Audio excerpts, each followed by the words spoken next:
questions, the ones that we could address while you're asking them, we will, and the others we will get to at the end. We will leave time for Q&A at the end. And I encourage you, please ask your questions and enjoy this evening's conversation. And with that, I am going to pass it to my co-host, champion for LA Kids and Families, board member Monica Garcia.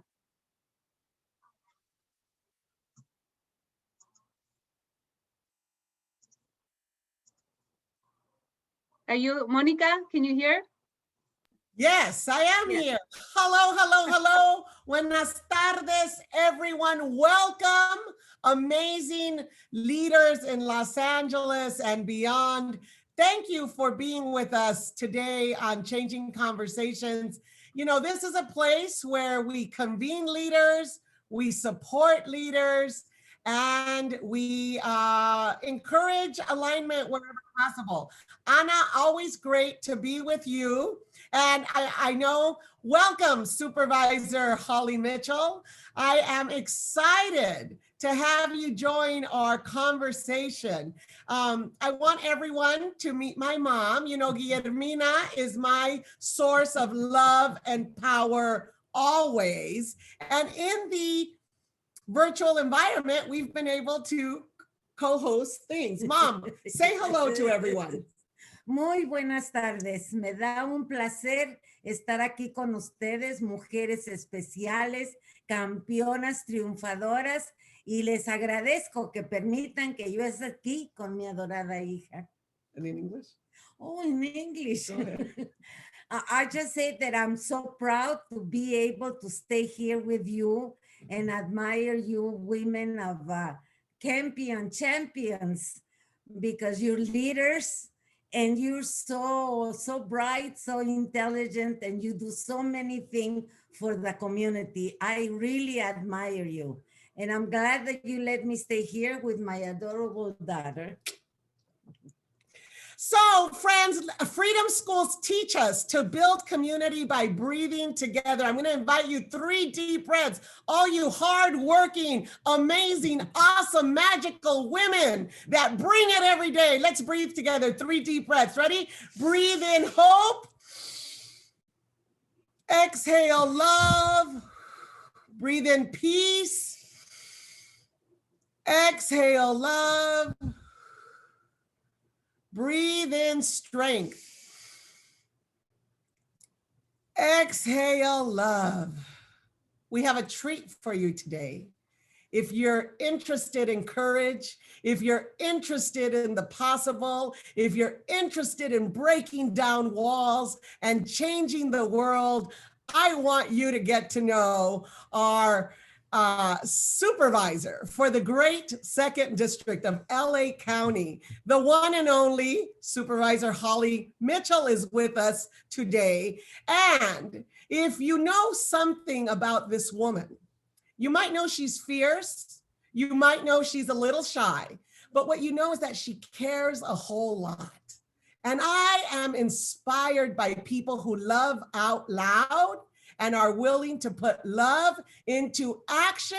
And that means sometimes just disrupting the water. So welcome, Supervisor. We are grateful to you. We are celebrating you. And we want you to know the floor is yours. We have leaders here that are just interested in getting to know you a little bit better and hearing about your story of, yes, she can. The floor is yours. Supervisor, LA County Supervisor Holly Mitchell, welcome. To my favorite, Monica Garcia, how wonderful. I've lost my mother, so I'm going to insist that you share yours with me. Please, what an amazing smile. And I don't have sisters, and so I've met your wonderful sister with you when you came to speak at Mount St. Mary's. So I just want to have a sisters and a new adopted mom and just be a part of the family. Fair enough? Okay, thank you. Yes, ma'am, you got it. Thank you. I appreciate that. So good evening, everybody. I'm trying to my son wants me to be using current technology, and I'm having a hard time. Let me see if I can get this up here with my notes. You should see this the whole situation I have. I think I hit the emergency. I'm gonna leave that alone. That's what I get for trying. So good evening. I am so thankful that Monica has created this space for women to have conversation about leadership, about what leadership looks like for us, about having courage, most importantly, about how we support one another. So thank you for the opportunity. With me today, I try very hard to practice what I preach.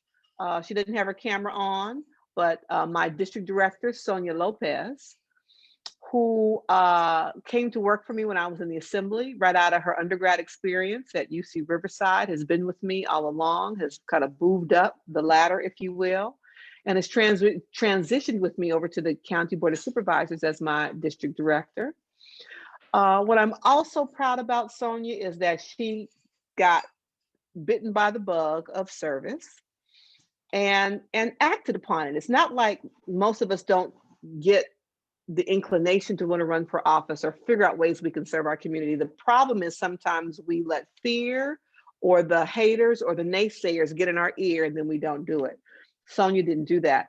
She ran for Compton Community College Board of Trustees, has served as their youngest ever board chair, first Latina board chair. And so I'm so proud that she has continued to serve on my team. And again, is an example, I think, of when women who are in leadership create opportunities and space for other women to exercise their leadership potential. The ceiling, that's how we break the glass ceiling. So a couple things I wanted to talk to you about, and I'm not sure if your format, Monica, allows for Q&A. I hope that it does, because I think what's most interesting is that people want to ask me questions as opposed to me just talking. But I have been a student of leadership since I was the CEO of Crystal Stairs, largest child development agency in California at the time. And, you know, I thought I knew what leadership was and what it looked like, but I became a student of leadership strategies when I went to Crystal Stairs, because I was working for a woman who was willing to invest in me and create opportunity and was an example of how she framed leadership for herself. And so I have since then begun to really challenge kind of the status quo about what leadership looks like. I have the privilege of a side hustle, as many of us have, and I'm the legislator in residence at Mount St. Mary's University. And I actually approached Mount St. Mary's. It was 4 years ago, after that other man was sworn in as president of the United States. And I realized I needed to do something for myself to feed me. And Mount St. Mary's, the Doheny campus on Figueroa, was in my Senate district, and it's right down the street from USC. And frankly, USC gets all the heavy hitters, George Schwartz, just everybody wants to go to USC. And the Mount is a special place. The student body, the vast majority of the student body are first-time college attendees and their families, predominantly young women of color. And the Mount is just a wonderful, beautiful place run by women. So I went there and I talked to them about wanting to serve or give of myself in some kind of way to really talk about having proximity to leadership. It's one thing when I think about being a poli-sci undergrad at UC Riverside 100 years ago, you know, I read about women leaders, but, you know, I saw my first woman leader, ironically. Then I think Supervisor Yvonne Brathwaite Burke was the keynote speaker at my commencement. And here I am sitting in her seat several decades later. So I wanted to talk about proximity to leadership and what that looks like. To be able to be on campus and be close to the young women so they could ask me any and every kind of question imaginable, and to feel and experience leadership up close. Monica was gracious enough to come and engage with me in a dialogue with the young women. And I just think that that is the way in which we're going to help change the paradigm of what leadership looks like. I was putting together a PowerPoint presentation for the Mount 4 years ago when I started there. And I was looking for clip art about leaders, and it was always male figures. So I then decided to create my own little PowerPoint to talk about what leadership looks like, and to talk about images like a young Girl Scout, images like the woman, if you remember, who stared down a tank in Tiananmen Square all those years ago. For me, in the inauguration this past week, Amanda Gorman is what leadership looks like. Recognizing the role women played in that entire inaugural, the fact that we inaugurated our first woman, a woman of color, as vice president. What leadership also looked like to me in terms of breaking down the paradigms of the visual imagery of leadership was also looking at the first, second gentleman and how powerful that imagery is in terms of showing the world a supportive male spouse to a woman in power. So as we all talked about, and even Kamala, Vice President Harris, did a commercial about, what little girls saw. And literally there's not a little girl I know that didn't see herself depicted in some form or fashion through that inauguration, with all the women speakers, the performers, it was girl power through and through.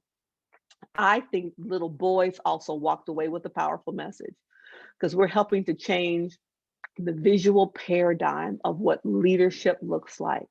And so we'll now have a generation of people who, unlike when I was in elementary school, the boys wouldn't vote for the girls on school to be president of the class because they said that girls weren't presidents. Never again will we hear those words uttered, and I couldn't be more proud. Creating space for us to talk about what leadership looks like and our leadership needs is very important, because we have needs. Monica and I have had wonderful conversations throughout the course of the years about how difficult it is to serve, how difficult it is to run for office, and the unique challenges we've experienced as women and women of color. Sometimes not being supported by other women and what that makes us feel like. Sometimes being challenged by other women and what that makes us feel like. And so I just think it's important to have those open, frank conversations. I'm not saying that we have to support women all the time. Some women are ready for prime time and need a little help and mentoring and encouragement before they're actually ready for prime time. But I'm talking about, mean girl tactics and what that means in challenging women who are running for office. And it's not just women who choose to run for office, but women who serve in leadership across the board. I saw on the news, the CBS Morning News this morning, she will be the first Black woman to serve as CEO of a Fortune 100 company. That there are 4 Black men who serve, but this first woman. And I thought, how proud I am of her. I worked hard as a member of the legislature to support legislation requiring that privately and publicly traded companies were required to have women on their governing boards. We went back and looked at that legislation to make sure that it wasn't just one, because that could be hard when you're the token, to try to lift and represent for all. But all the research that has shown us, some of the research done by Mount St. Mary's, that if you get 3 women on a governing board, that's the magic, that's a sweet spot where women can then coalition build and support one another to affect some real change. And so we've got lots of work to do in changing the visual image, creating pipelines and supporting women to move into the C-suite, the corporate offices, to move into public office, and to not put all our eggs in a single basket. It worries me when we talk about, and I worry for her when we talk about Vice President Harris has been elected, so now it's all good for women. No, she's going to need our support. She's not going to be able to do it as an individual. We have to continue to elect and make sure that women move into powerful leadership opportunities, private sector, public sector, nonprofit, across the board, at every level of government. The Center for the American Woman in Politics at Rutgers has done research for years about offices women choose to run for, and when we run, we win. And the research shows that we have to sometimes be asked to run, that we often start at local government because we run because of our passion and concerns we have for public policy issues. But we've got to make sure that women are flooding the registrar of voters and filing your papers to run for office office at every level of government. It was a bittersweet loss, quite frankly. While I love Alex Padilla with my whole heart, it was a bittersweet loss for women and for Black women in particular that Governor Newsom didn't replace Kamala with another woman. A number of the women's advocacy groups across the country talked about how that one action set us back 20 years in trying to achieve parity in the US Senate in terms of the number of women present. And, since the beginning of our country, there have only been 2 Black women who have served. So those are just some of my, off the top of my head, Monica, musings and thoughts, and the things that make me go, that wake me up in the middle of the night when I think about why we have the challenges we do, what more I can do as an elected woman to create space and opportunity for women to step up into leadership, the kinds of conversations you and I seem to have every time we see each other and we find ourselves in a corner to talk about the current issues that we've experienced. I really appreciate you inviting me, and I'd love to open it up and have conversation. Thank you so much. Thank you for all of that. So, we have a diverse group today, but these are all women fighting the fight in their own space. And I'm just going to say a shout out to the LA Unified crowd, where sometimes this year we have 4 women. Do we have 4 women? We have 3 women now? No, we have 4 women. 4 women of 7. And you said 3 is the sweet spot for those boards. Your board, you are now the 5th woman. First time ever, 5 county supervisors. And Julie from East LA College is asking us, leadership is at all levels. Amen. Love the second gentleman modeling, but the political and corporate structures are male dominant, and we do have gender politics. How do you navigate these gender politics? And so God bless LA County. I mean, if we've got 5 women, your department heads, your employees, your culture is definitely in a learning mode. Can you speak to that, please? To say the absolute least. And it's a great question about how we navigate gender politics. At the Mount, I was struck. First of all, I realized painfully, because Monica, in my head, I think when I close my eyes, I think I'm about 25. So when I listen to the young women and I realize that I'm actually both their parents' age and closer to the downslope of my professional career, as opposed to being closer to them in age, it sets me back a minute. But as I listen to them and they ask questions like, well, if you're chair of the Senate Budget Committee, what does it feel like to be chair? And I said, that's not the question I want you to ask. It's not. That's not the question we have to check our own language and stop asking those questions. The question is, to the men who have to come before that board of 5 women, how do you all feel? I told them, I said, the question is to ask my male colleagues, how do they feel when they walk into 4203, the largest hearing room in the state capitol, and I'm at the center of that horseshoe with the gavel in my hand, running things. Or when I was presiding officer, running the entire Senate, or looking at the Senate President Pro Tem, Tony Atkins, who was the first Pro Tem elected by the Senate to lead the Senate. So we have to change our way of thinking. I'm not going to approach this from a deficit perspective and fall into that old bias way of thinking about gender politics. We are empowered. I'm going to step in it and act like it. We are going to confront issues that come our way and not allow people to pigeonhole us in such a way that could be demeaning to our person, our maturity, our, pardon me, mommy, our badassness, and our leadership. I want us all to be able to think about it differently. Because I think when we embrace that, it will have ripple effect. Just like you said, breathe in hope, exhale love. I want us to breathe in that notion that we are in power for a reason. Mm-hmm, mm-hmm. Another question is, in the absence of being able to meet and connect with one another as women leaders, what advice do you have for young women wanting to enter spaces where they can be proximate to other women leaders? You know, in an interesting kind of way, it might even be easier, although different, using these kinds of opportunities and technologies. Um, and let me go back to my aha moment about proximity. I told you about, you know, the Mount and SC.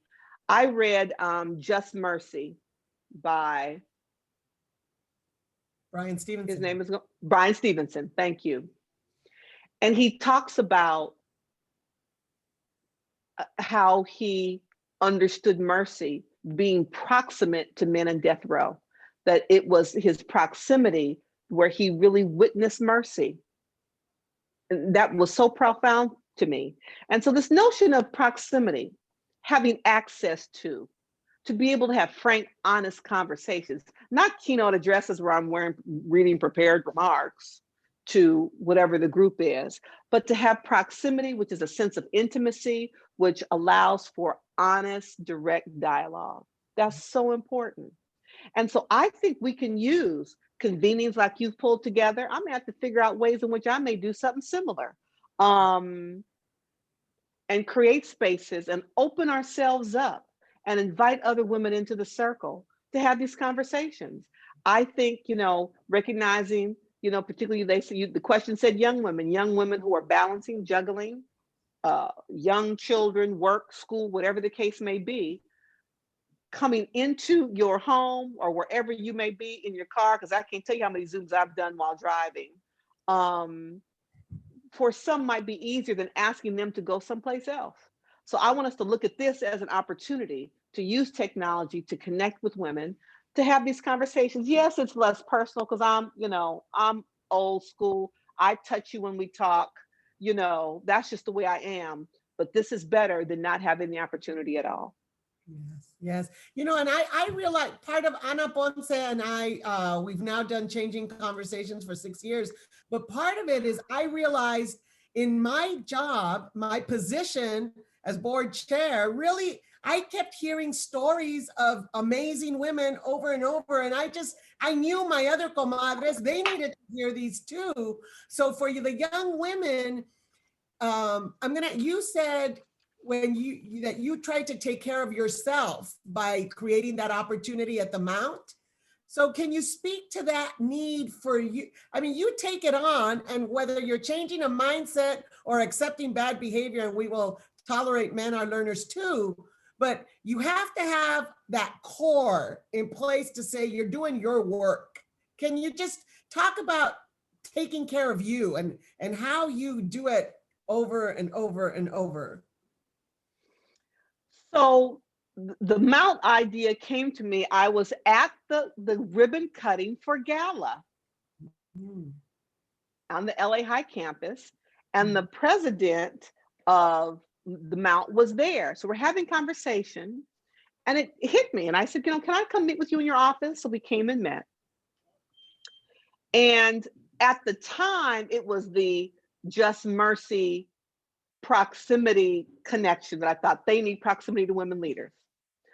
The ironic thing, Monica, was my first day to come present on campus was Trump's inauguration day. And I wasn't going to watch, and I thought, well, I should watch. I'm going to go teach this class on leadership, and it's on the news, and they may ask me something. I can't say I didn't watch it. So I watched it, and after watching it, I was so depleted that when I walked into the campus, I realized and started engaging with them and hearing them and just being on that, you know, something magical happens to you when you walk on a college campus, particularly when you're old. It's energy, just it's something about it. And that day, and I tell the president, and I tell him all the time, you all saved me, because that was a painful day. Little did we know how painful the 4 years that would follow would be, but that was a painful day. But that poured into me, hearing the optimism, the curiosity, the energy that those young women leaders poured out, in turn fed me.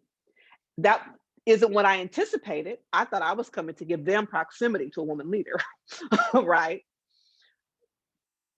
They in turn fed me. And I love spending time there. And I'm sure you know, you're an educator, you know what that feels like. I had a Zoom today.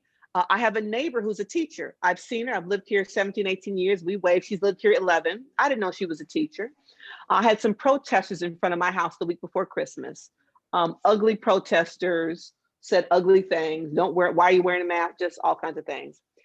And I was so embarrassed that my neighbors were, and their holiday season was being, you know, disturbed, that I wrote personal notes up and down the block and delivered them the day after Christmas. And I put my personal email address and said, you know, I apologize, this is who they are, statewide action. I've lived here, I've been your neighbor 17, 18 years. I've also represented you in elected bodies for 10, but never before today or last week has my professional life and the sanctity of my home been in such conflict, blah, blah, blah, blah. Gave them my personal email. If you have any questions or concerns, law enforcement was here. So she reached out to me via email and said, we got you, that was ridiculous, but I'm a teacher on Zoom. Would you come talk to my class? I said, I'd love to. You don't know, but I'm a frustrated preschool teacher. Just didn't materialize that in my life. 4th and 5th graders, some of the most eloquent questions, like I talked about COVID, questions to me, Monica, like, well, when you have to decide between people who own the restaurants and our public health, like, what factors do you consider to make that decision about these? Because I told them you have to make hard choices as an elected official. Once again, that 45 minutes poured into me. Because I know that there is a next generation of young leaders that they are connecting the dots. They're connecting the dots. They had lots of questions about the protests, because why? They've seen it in our nation's capital. That then led to their teachers saying, you know, I live across the street from elected officials and it was on my block. So lots of questions about how did it make me feel? Was I here? Did I stay home? Did I hear what they had to say? Was I afraid? Have I ever been afraid before doing my job? Because they were clear that I'm doing my job. Powerful questions that, again, poured right into me. My son was here and I've had a busy day. It was a couple stuff afterwards and I was telling him, help me do da da da da. And he said, you know, first of all, let me give you a hug. I was like, thank you, I need it. And then he said, I heard you talking to the students and Mom, that's why you do this. And I was like, you're right. Yes. Sometimes I just need the reminder, but you're right. Yes. Anna, are you gonna do a question? Yes, I'm gonna jump in here. Just wonderful to have this conversation with you, Supervisor Mitchell. I'm gonna take some of the questions that came in earlier. And one of them, you spoke to, you want more women to run for elected office. And I think that that's a shared sentiment with many of the folks here.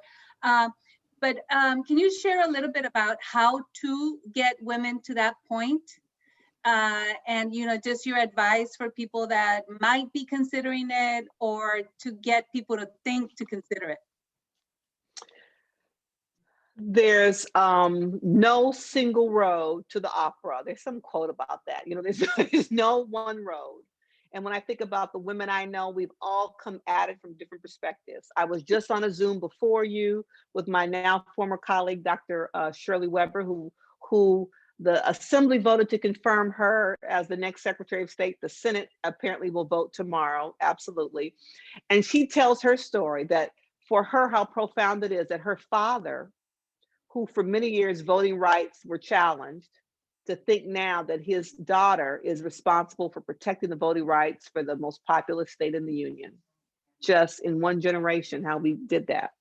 You know, Dr. Weber was a career educator. She was the founder of the Department of Africana Studies at San Diego State, was retired, and a woman, Tony Atkins, went and got her and said, I think you should consider running for the Assembly. To myself, I was CEO of Crystal Stairs, sitting in a budget subcommittee hearing, got pissed in listening to the process by which a group of all male budget subcommittee members were thinking through how to cut $1 billion out of subsidized childcare.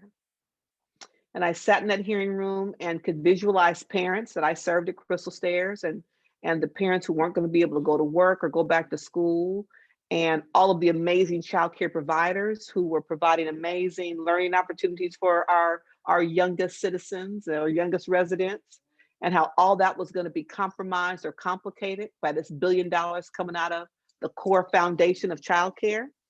And I got mad enough to run. Literally, I got mad. Ryan was 7. I was running Crystal Stairs, an agency I loved, work I enjoyed, completely upended my life to figure out how to live in 2 places with a school-age child as a single woman, because I got mad, because I knew if I didn't, with my lens and my ordinary life experience, who would come tell that story? So if we don't step in, who will tell those stories? That's why women must run, because we have a lens and a perspective. We have a leadership capacity that we often don't give ourselves full credit for. That's why we must run. So there is no direct path. There are a number of people there. You know, I worked for an elected official many years ago, and there's some people who, you know, you go to the Senate Assembly Fellowship, or you're a choral fellow like I was, you major in poli-sci, and you go through the rank, then you run. There are others. I've served with my seatmate in the assembly with Susan Bonilla, taught high school English. He's now in Congress, but he sat behind me on the assembly floor my first year in the assembly. He was a cattle rancher. There are bankers. There are people from every walk of life. And that's what makes policymaking dynamic and important. When you have the diversity of an elected body like that, we bring our ordinary life experiences to the policymaking arena, which is most important when you consider the diversity of the state as a whole. So there's no one path.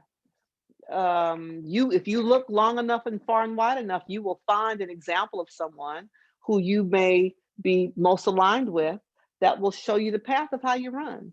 But you get involved locally. Most important to me, I have a bit of a pet peeve. When people say, I don't want to run for office. Oh, well, what level? I don't care, it doesn't matter. Yes, it does. Because I'm not interested in supporting you just because you want to be an elected official. I am interested in supporting people who have a particular vision or policy area of expertise and want to affect change. And so I ran for the state level because of the scope of work of the state legislature. I've always worked in poverty alleviation. That's my parents were social workers. I come by and honest. So it's the state level where I could do work around CalWorks, the subsidized child care program, CalFresh, all of that. I'm at the county now because that's the work of the county. The county is, I've set policy at the 10,000 foot level for the past 10 years. I'm now at the county level where we actually direct and perform those services. And so you have to figure out, what drives you, what feeds you, what's your passion, and find what level of government impacts that area. And that's where you spend your time and your energy. Yeah. So the urgency and the vision. Yes. And to those LA Unified folks, exactly what we heard Supervisor say about running for office. Sometimes it's stepping up to be the leader, the principal, the whatever that superintendent position is. You're putting yourself out there to serve, but it is rough and tough, but you got to do it. Otherwise we don't get to hear you. There's another question. And how do you balance? Let me just say, add on to that if I can. People say, I worked for the legislature for years. I worked for former State Senator Diane Watson. So when I got to the legislature, people assumed, this is what you're tapping into. I said, some of it. But what really I felt made me a successful legislator, introduced 118 bills over 10 years, 90 of which were signed into law by governor. Very little turnover on my staff. Like Sonia, helped grow leaders. Assembly member Sidney Kamlager worked with me at Crystal Stairs, came with me as my district director, ran for offices in the assembly. Leadership and my leadership experience, my experience hiring teams and leading teams, my experience organizing, understanding workflow processes. That's what made me a successful legislator. And I learned that at Crystal Stairs. And so you can't make assumptions about where you are and what skill set's not applicable. As if you think about what skill set a true leader has, it's not just, you know, for me to be able to land the plane on budgets year after year, it was those Crystal Stairs muscles that I honed that helped me be successful there. And there's a question about balancing life and work, or work. I get the question is balancing. How do you balance your family and your work life? Is there a balance for you, Supervisor? I had an aha moment. I was speaking at some group. And you know, when I hear the term balance, I think of scales. And when you think of balance, you think that the scales are even, not, you know. And I said, you know, we should stop using that term and setting women up for failure, because there's no balance. It's not balance. It's more like juggling. Or for those of you who are old enough to remember Carol Burnett's show and the guy who would spin the plates on the stick, remember? He'd put the plate up. Monica's too young. He'd put the plate up and spin them, and I'd watch him every time. One of them plates are gonna fall, and he'd get down to setting up that last plate, and the first plate would be wobbling, and he'd get back and spin it. He kept all those plates spinning. The job is we juggle, and we just can't let any of the balls hit the ground. There was a time I remember I was at Crystal Stairs. I was the new CEO. We were confronting some, it may have been the $1 million cut to childcare, I don't remember. And Ryan was in preschool, and somehow I missed, probably because his backpack didn't come home that day, I don't know, the notice about a field trip. And I went to drop him off when the big buses were there. He was at Escuela, and so he was literally maybe 3.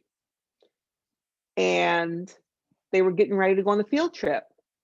And I had a board meeting, the Crystal Stairs board meeting, and I didn't know. And the mother saw me because I was frozen. He had his lunch, and you know that he was all good, but I just didn't know there was a field trip that day. And if there had been, I would have gone. This is my baby. They were going to the LACMA. I don't remember, they're going some big place. And one of the mothers just touched me and said, "We got him." So I just kind of swallowed, said, "Okay, well, you're going on a field trip." And then of course he's like, "Oh yeah, they've been talking about it." I'm like, "You didn't tell me." So he got on the bus and pulled off, and I got in my car and fell out and sobbed, just sobbed, because I was stuck. That was a day that I couldn't walk away from the professional responsibility. He was safe, he was fine. He came back, told me all about, you know, he didn't know the difference, but I did. Then there were days when, you know, he had field trips or we took days off and I didn't go to work to go hang out or whatever. So for me, that's not balance, that's juggling. There's some days one ball is up, the other ball is down, and the other days you reverse them.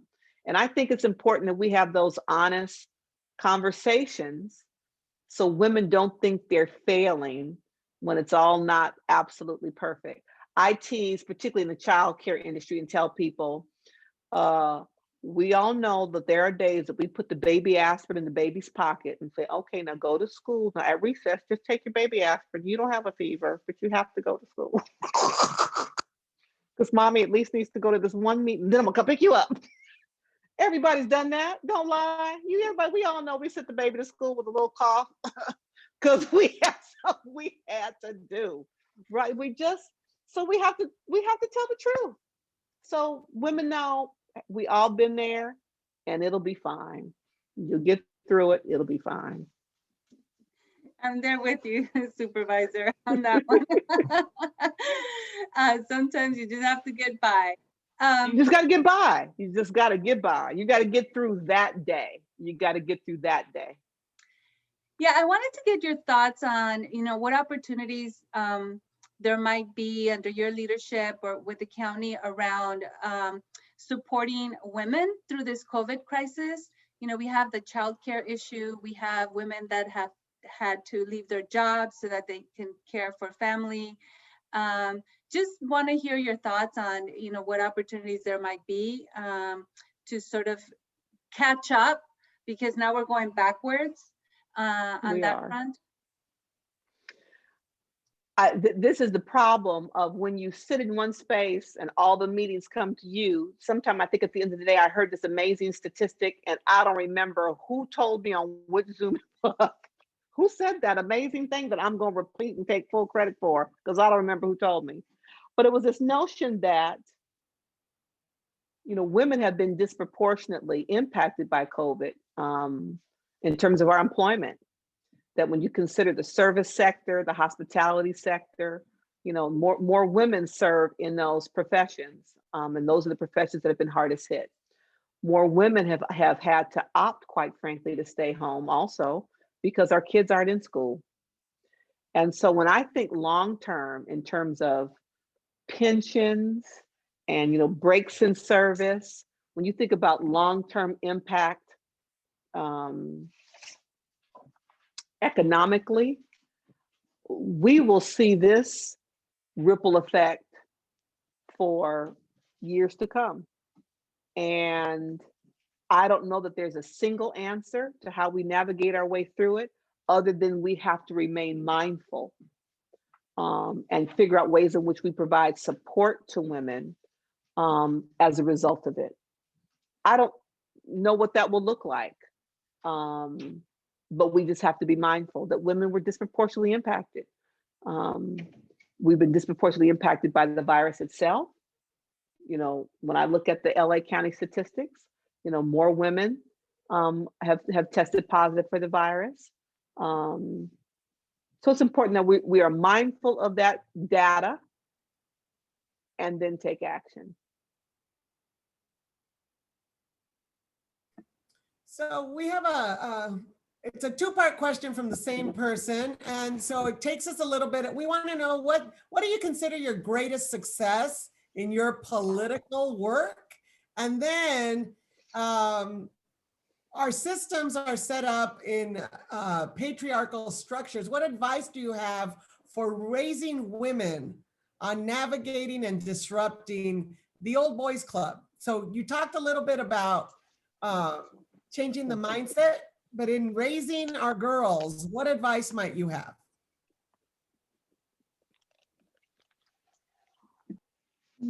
What's the name when they do the monarchs? What's they had the radical monarchs. Thanks, Sonia. Sonia's right here. Sonia can help me. The radical, Monica, are you familiar with the radical monarchs? No, not yet. There is a documentary, and I think the title is Radical Monarchs. There were two mothers in Oakland who took their girls to join the Girl Scouts. And when they went, they just weren't feeling it. They weren't feeling the campfire patches and the this and that. And so they created a model from the Girl Scouts called the Radical Monarchs. And the Radical Monarchs go through a full training on social justice, on advocacy. They had a patch for going to a Black Lives Matter protest. I'm in the documentary and I'm gushing and I'm saying to the adults, well, do you have grown radical monarchs? Because, the Girl Scouts, you could be an adult in the Girl Scouts. There's no space for me. I was so blown away. Their uniforms are little chocolate brown vests and berets. They wear little tams. This group of young women, largely Black and brown from the Bay Area, it's amazing. You must watch the documentary because it plots the history of conception. You see them visit the Capitol. That's the way we raise the social justice, feminist, womanist activists of the future. We don't underestimate children. We acknowledge that they are seeing what's going on in the world around us, just like we do. And we create spaces and opportunities for them to talk about it, their feelings about it, and learn. To see their Saturday classroom and learn about, the inequities of of transgender women of color. I mean, there was not a subject that they didn't confront and make it real and acknowledge the kind of world these young women are living in today and growing up in. And so the Radical Monarchs is a model that I was blown away by. And it was also, the documentary also chronicled the experience of the two mothers who were growing a new organization. You can appreciate that. And how if you grow too fast too soon, how you can compromise the foundation. So you watch them try to expand to another group, but not too fast. So the documentary captures, evolution, organizational evolution and dynamics, the young women. It's amazing. The Radical Monarchs. I love them. Thank you. And someone did put it in the chat. Thank you, Oh, Sarah. good. Very good. And so your greatest political success, or your political work, actually, greatest success in your political work.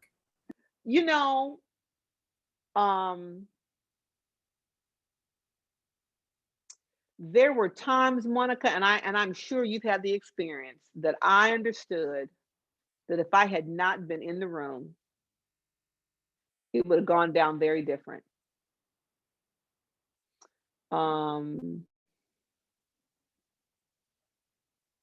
And so there are probably instances that I'm aware of in terms of bills I carried. I carried a bill when I worked for Diane. The Republicans, in their infinite wisdom around welfare reform, created a policy called the Maximum Family Grant, MFG, that said if you were on welfare and you had another baby and you already had an active case, that they wouldn't increase your family cap to increase your CalWORKs grant to accommodate the new child. Because those white Republican men decided that women were having babies just to stay on welfare longer and get more money. And it passed. It was a ballot initiative that California voters voted down. And Jim Brulte and other Republican leaders, in the cover of darkness in one budget negotiation, stuck it back in the budget and it became law. Monica, in the statute, it said things like there were acceptable forms of contraception.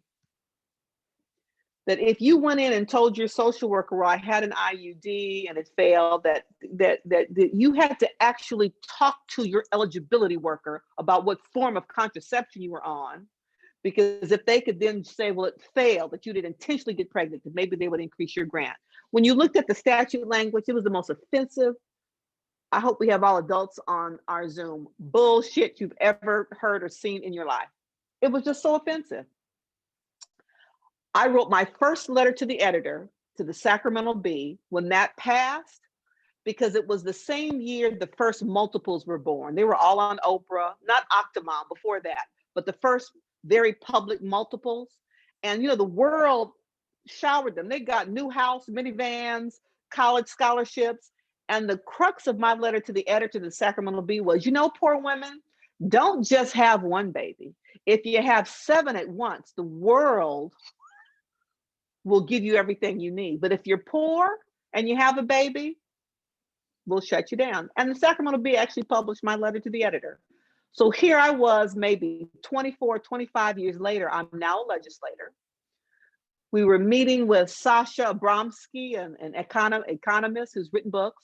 And I was asking him, California now has the highest child poverty rate in the country. Why? What's been the driver? And when he said maximum family grant, the top of my head blew off. I said, well, now it's time to turn it around. Took me 4 years. Jerry Brown told me things like, well, Holly, there will always be poverty. The next year we got to Holly, we agree with you, the policy offensive, but it just costs too much. We worked. I got it 1 year, and it was an appropriations committee, and they came to me with a compromise. They said, okay, we'll eliminate the policy prospective. I said, but what about all of the MFG families that have been harmed that still are on CalWORKs? What about them? So I had to make a decision overnight. Was I going to allow them to amend the bill in appropriations to make it effective prospective or not? And I decided not to. I said, well, we're going to try again next year. If I don't get the whole thing, we'll go nothing at all. My dear friend Ricardo Lara, who was a probes chair, came back to me and said, 50,000 more kids, their parents could have had additional resources if you had taken the compromise the last year. And I had to swallow that and eat that. But the next year we got it. And I didn't have to sell out one group of kids in favor of another group of kids. And so for me, I think that story, and we had a press conference and it just hit me. I called Diane Watson. We went back in the archives, Monica, to pull up the floor statements to really get to the history of how it happened. And Diane was on the floor pleading with the Senate not to do it. She and who's the former pro tem? He and the brother were elected. The wild one, pro tem on the Senate side. She and John Burton were the only two in the Senate that stood up to plead. And we heard Jim Brulte and the Republicans, and they said, well, we listened to the tapes. So when we passed it, I went to my office and closed the door and I called her. I said, Senator, you remember Maximum Family Grant? Yes. I said, well, we played your tapes. I've been working on it for 4 years. I want you to know that it's reversed. It's off the books. It's been on the books for 24 years, but it's off the books. One of the most racist, sexist policies, classist imaginable. That one gives me immense pride.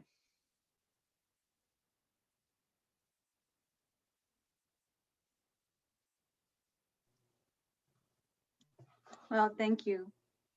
And also for sharing the part of, the conviction and the choices, the difficult choices you had to make to get to where you wanted. And, we often have to consider, who's benefiting and who's not. And this is not a winners or losers game. And we can't approach it that way. So thank you. Thank you for that. Exactly. So another question that came up was, just in terms of the moment in time that we find ourselves in with racial reckoning, like what opportunities do you see for us here in LA County to make progress towards racial justice? I think there are opportunities at every turn. As policymakers, I have to say, I'm really proud of LA County. The LA County Board of Supervisors is not your mother's Board of Supervisors. They've come a long way in terms of not only the composition being all women, but just some of the progressive policies they've yes, Sonia. Sonia's texting me that I need to start wrapping up because I have a 7 o'clock. Thank you, Sonia. You were right, Sonia, because I have not read a word in preparation for my own town hall at 7 o'clock, so I will wrap up. What was I saying? You're proud of LA County. Racial equity, there's opportunity. Racial equity, yes, of course, racial equity. Not our mother. It's not my mother's Board of Supervisors. It's not your mother's Board of Supervisors. Thank you. It's the end of the day and I'm not firing with all pistons, Monica, Jesus.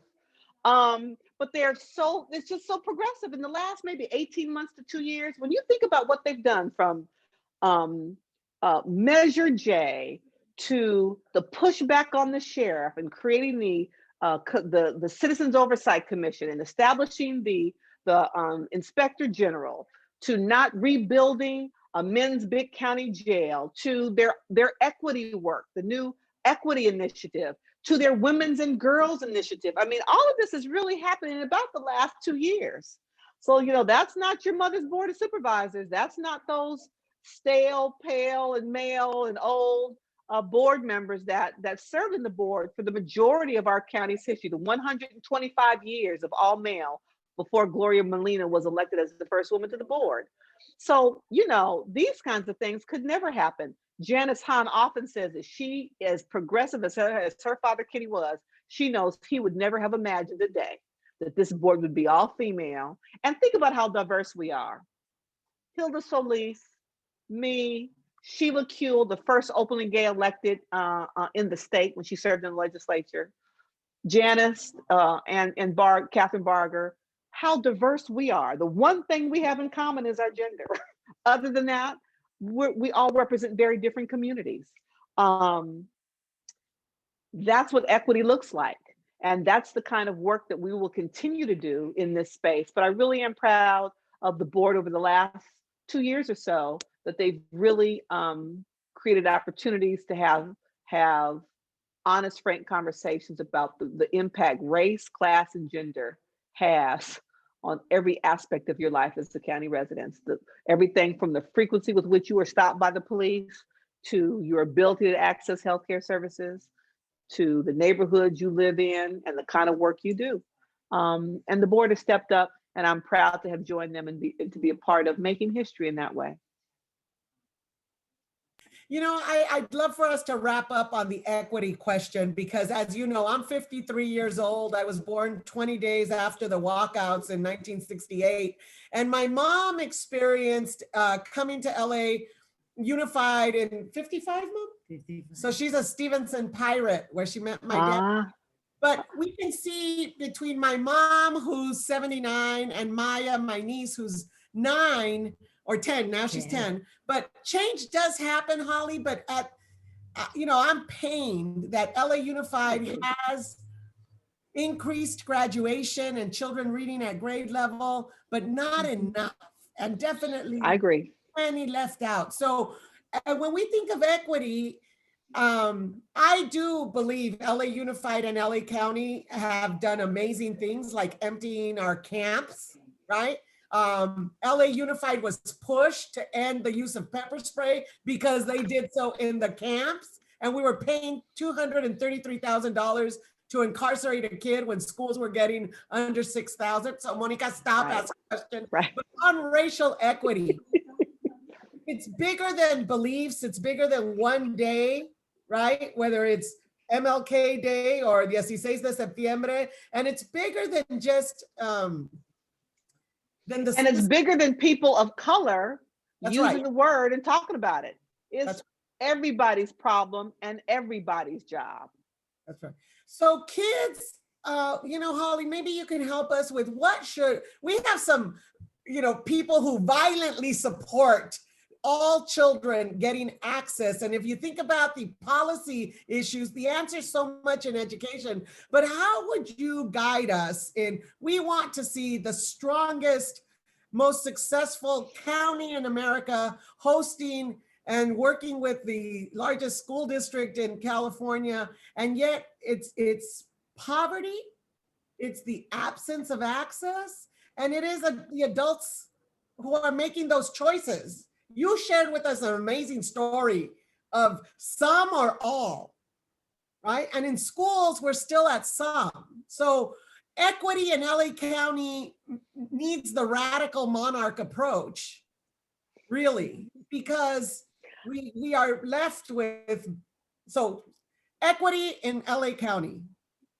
And I think as we reframe what leadership looks like, and we elect leaders or create space for leaders who aren't held hostage by political expediency and are supported when given the opportunity to do the right thing, because it's always the right time, as Dr. King said, to do the right thing. And when we see examples of that, and we nurture that kind of leadership and elevate and applaud that kind of leadership, that has to happen simultaneously, I believe, where we have more people in positions of authority and power who are committed to the all versus the some. That we talk about the fact that there really is no in-sum game, that all boats must rise. And, you know, Monica, for our next conversation, we have to talk not just about gender, but about race and the conflicts between our two communities and the sense of competition between our two communities and how that does nothing but harm us all. Mm-hmm. Mm-hmm. The question was posed earlier about how do we create spaces for young women to talk about leadership. We have to create safe spaces for us to have all of these family conversations. They're giving me the signal. They're pointing at their ones. So we have to have those opportunities. Because if we don't, we set ourselves up for continued disappointment and continued failure. We just do. So sometimes I don't have the answers, and I'm comfortable enough in my skin to say I don't know the answer, but I may add to the problem question that we all have to come back together and figure out how to solve. Yes. Well, Supervisor, we will support your success by letting you go and get ready for your next adventure. Holly Mitchell, I want you to know this community of learners and leaders wants to see you carry forward that work of loving people and the radical change in government to really see all of LA. We are here to support you and agitate with you and continue to build and support leadership that loves out loud. So thank you for being with us today. You had a lot of demands on your first 45 days, and I am just grateful that you gave us this time to learn with you. And remember, there's a lot of us that wanted to see you do your thing. I appreciate appreciation. you so much. I'm seeing all the thank yous. I see the names coming up. Thank you, Mommy, for adopting me in your group of girls already. I appreciate you. And we will start our adult version of the Radical Monarchs. Just because they wouldn't let us have a chapter didn't mean we can't start our own, Monica. So we'll get our vests and our berets. You ready? That's right. Thank you so much. Thank you. Thank you so much. All right. Stay safe, everyone. Care. Wash your hands and wear your mask. Stay safe. Absolutely. Thanks everybody for joining us. We'll see you next time. Stay well, people. Love you, ladies. Bye. Stay safe. Bye. Bye-bye.